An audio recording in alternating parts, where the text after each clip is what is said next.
First, how will the state identify and validate the overpayments and underpayments related to encountered data? Second, will the state's contractor possess the subject matter expertise to understand each MCO's unique payment rules and policies to ensure correct payment is pursued? Third, will the MCOs be included in the state-directed RAC process? Will they be invited to stakeholder meetings, appeals hearings, etc.? And fourth, most MCOs have strong internal efforts and are also augmenting those efforts with contractors. How will a state contractor coordinate and address the robust claims audits that MCOs already have in process? Right now, while the focus is primarily on the fee-for-service population, plans have an opportunity to help shape how they'll be included in the Medicaid RACs. Let's briefly discuss several options for how to approach this. One option is resistance.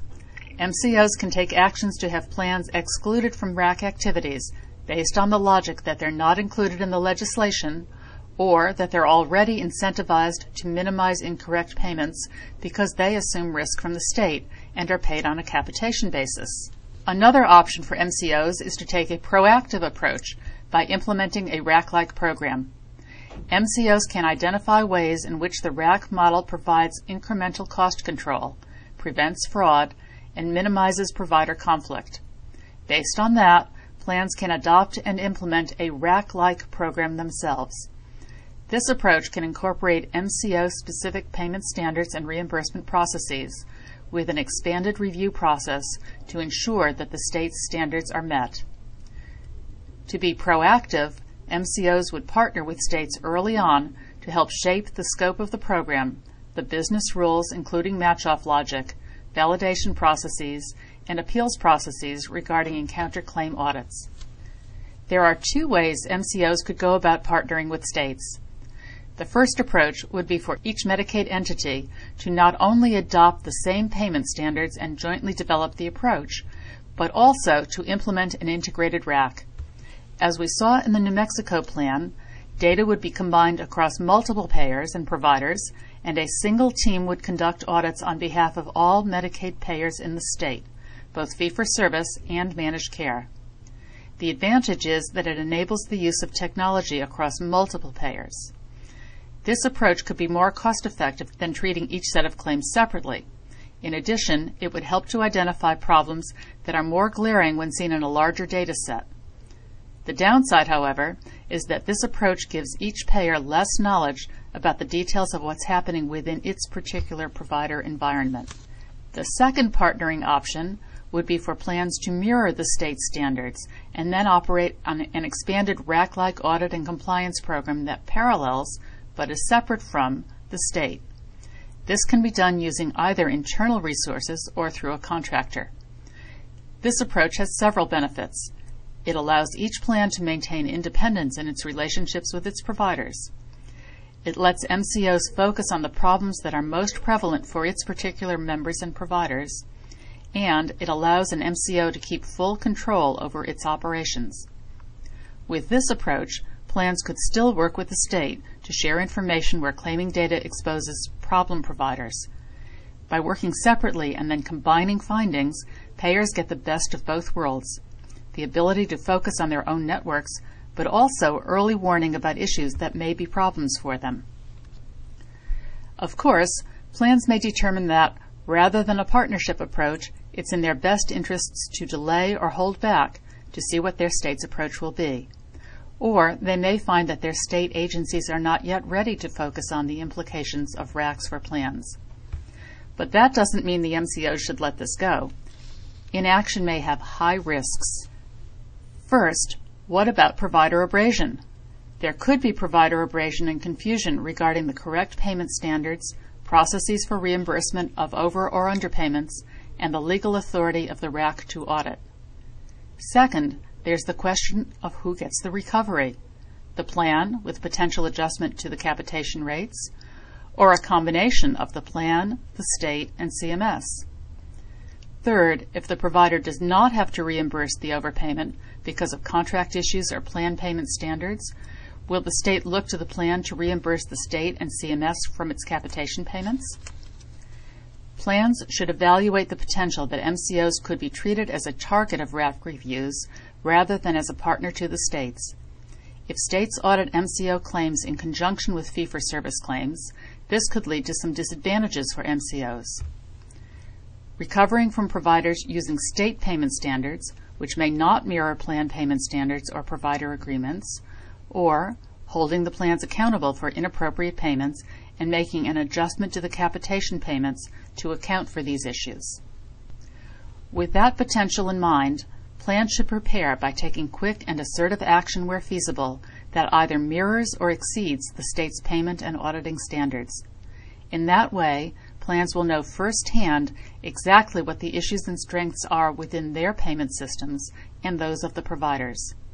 Plans can then take action ahead of the state to review or to be prepared to explain why any findings of the state are not material. Areas for potential proactive review include, first, identifying provider exclusions and ongoing credentialing.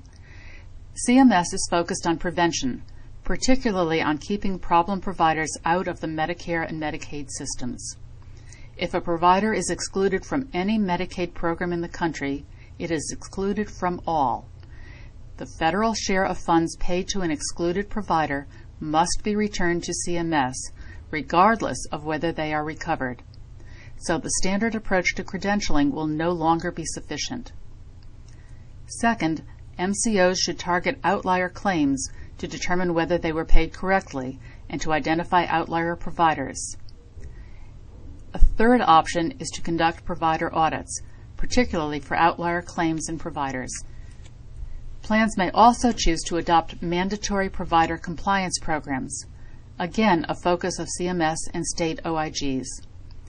By using the contracting process to shift the responsibility for demonstrating compliance to the providers and including mandatory reporting of overpayments, plans have a greater opportunity to focus their limited resources on key outliers, new potential issues, and true fraud.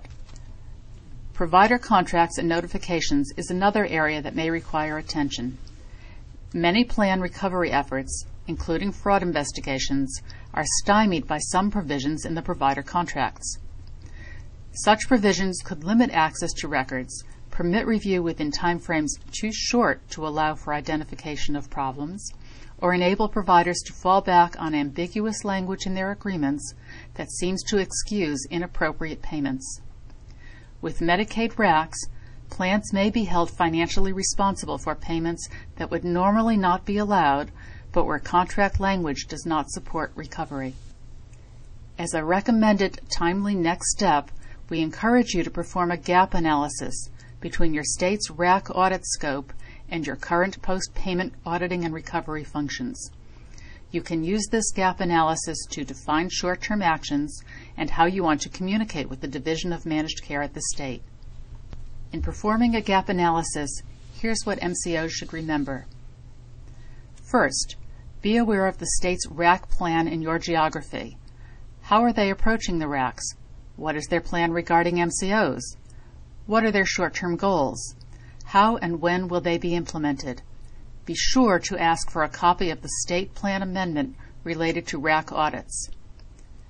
Second, for those plans that operate in multiple states, understand that each state is taking its own unique approach.